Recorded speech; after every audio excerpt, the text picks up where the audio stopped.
Hello, friends. Salutations mes amis, alors que nous poursuivons notre voyage dans le livre « La tragédie des siècles », nous nous souvenons avoir lu au chapitre 2 la terrible persécution que les premiers chrétiens ont subie aux mains de l'Empire romain séculaire. Cependant, la persécution n'a fait qu'attiser les flammes de la vérité et les chrétiens ont continué à augmenter en nombre. Voyant que son but était contrecarré, Satan a changé de tactique. La persécution a cessé et des compromis se sont insinués dans l'Église primitive, exaltant les pratiques païennes et minimisant les enseignements clairs du Christ. Aujourd'hui, nous verrons comment la montée d'une grande apostasie et de son chef a été prédite par l'apôtre Paul environ 5 siècles plus tôt, lorsqu'il a écrit aux croyants de Thessalonique, affirmant que la seconde venue du Christ aurait lieu à certaines conditions. En effet, il faut que l'apostasie arrive d'abord et que apparaisse l'homme de péché, le fils de la perdition, l'adversaire qui s'élève contre tout ce qu'on appelle Dieu ou qu'on adore. Il va jusqu'à s'asseoir, comme Dieu, dans le temple de Dieu, en se proclamant lui-même Dieu.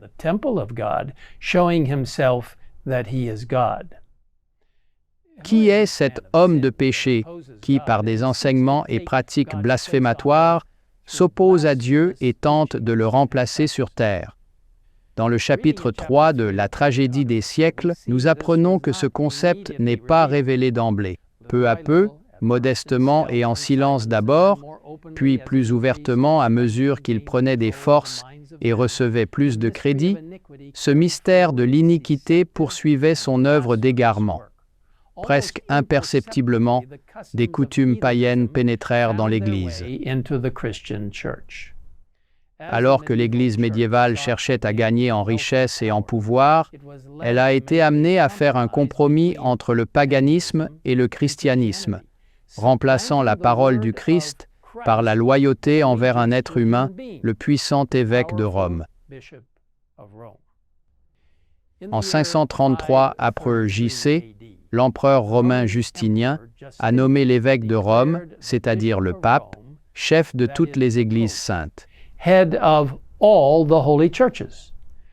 Après l'expulsion des Ostrogoths de Rome en 538 après J.C., la papauté acquiert un plein pouvoir politique et religieux.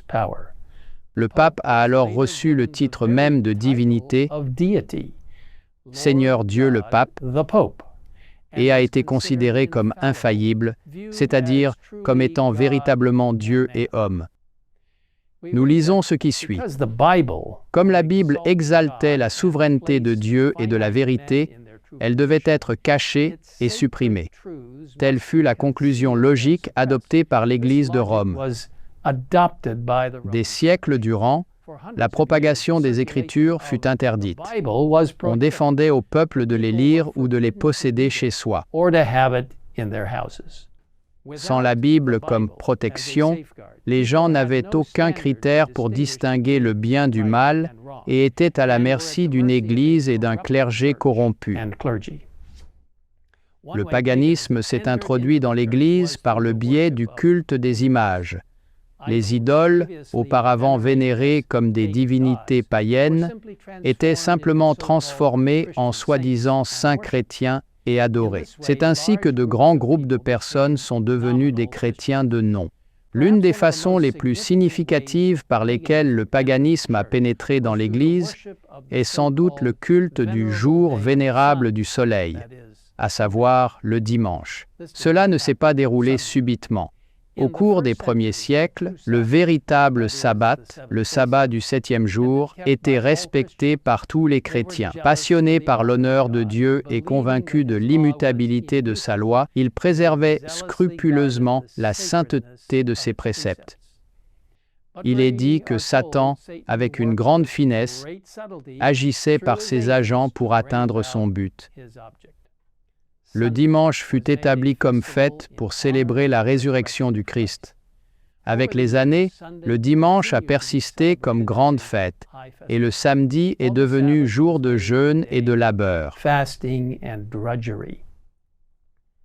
La fête païenne reçut finalement les honneurs d'une institution divine. Le sabbat biblique fut considéré comme relique du judaïsme et l'anathème fut lancé contre ses observateurs. Au V-siècle, la papauté était fermement établie et les 1260 ans d'oppression papale prophétisés dans les livres de Daniel et de l'Apocalypse avaient commencé. Le pape et les prêtres étaient perçus comme les uniques médiateurs entre Dieu et les hommes. On prêchait le salut par les œuvres, poussant à des pèlerinages, actes de pénitence, fondation d'églises et versements importants à l'Église pour le salut. La doctrine des indulgences fut introduite, offrant un moyen de payer pour les péchés futurs. Le faux enseignement de l'immortalité de l'âme a été mis en avant, donnant lieu au culte de la Vierge Marie et à l'adoration des saints célestes. Cela a ouvert la porte à l'hérésie des tourments éternels dans un enfer éternel, ainsi qu'à l'idée du purgatoire, une sorte de terrain intermédiaire où, après avoir souffert pendant un certain temps, on est prêt à être admis au paradis. L'une des hérésies les plus audacieuses était peut-être le sacrifice idolâtre de la messe, dans lequel les prêtres prétendaient faire du pain et du vin de la scène le vrai corps et le vrai sang de Jésus-Christ.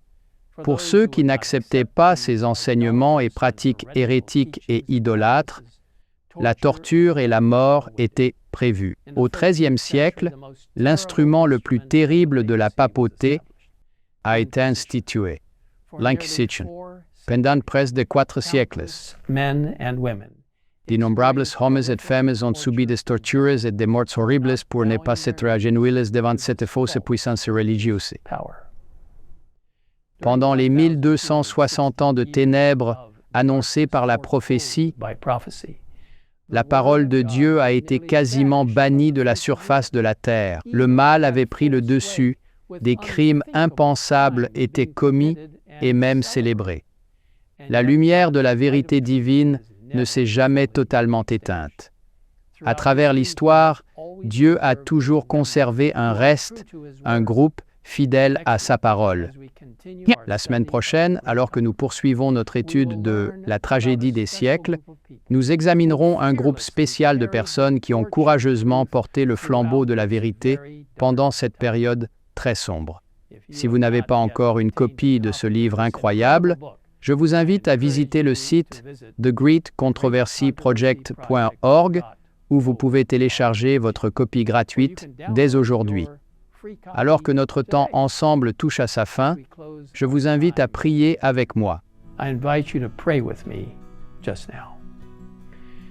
Père céleste, nous reconnaissons que des millions de personnes ont littéralement souffert parce qu'elles ont cru en ta sainte parole écrite et qu'elles ont voulu suivre les instructions du ciel. Merci de nous avoir donné la Bible. Merci de nous donner la possibilité d'avoir accès à la sainte parole aujourd'hui. Aide-nous à la lire, la vivre, la promouvoir et la partager. Et Seigneur, nous te prions. Guide-nous vers l'avenir et vers tous les défis que nous pourrons rencontrer, que nous puissions, comme ceux d'autrefois, toujours nous appuyer complètement sur toi et ta parole, car tu nous guideras. Merci. Au nom de Jésus, Amen. Amen.